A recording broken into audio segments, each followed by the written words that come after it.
విశ్వాస జీవితం అనేది ఎక్కేది. విశ్వాస జీవితం అనేది ఏంటి? రోజు రోజుకి ఎక్కాల్సినటువంటి స్థితి.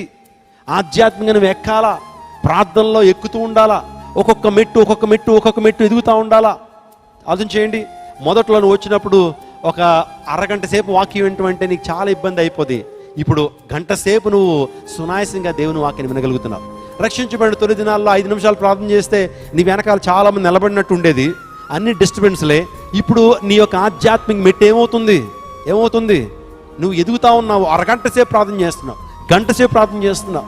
మొదట్లో దేవుని పరిచర్య అంటే నువ్వు చేయలేకపోయినటువంటి దానివి, కానీ ఆసక్తి విషయంలో నీలో ఏంటి ఎదుగుదల వస్తూ ఉంది. విశ్వాసం అంటే ఎక్కుటే, దిగిపోవడం కాదండి. మనం ఎక్కాలి, రోజు రోజుకి ఎక్కాలా. దావీదు అంటాడు, నాశనకరమైన గుంటలో నుండి, చీకటికరమైన దొంగ ఊబిలోంచి దేవుడు నన్ను పైకి లేవనెత్తాడు. క్రైస్తవ విశ్వాసం అనేది దిగిపోవటం కాదు. కొంతమంది అనొచ్చేమో, మీరు కూడా దిగిపోయారా మతంలోకి? విన్నారండి మీరు ఎప్పుడైనా? మీరు కూడా కలిసిపోయారా? మీరు కూడా పుచ్చుకున్నారా? ఇలాంటి మాటలు. వాస్తవానికి దిగిపోవడం కాదు, దిగిపోయినటువంటి మనల్ని దేవుడు ఏం చేశాడు? పైకెక్కించాడు. హల్లెలూయా.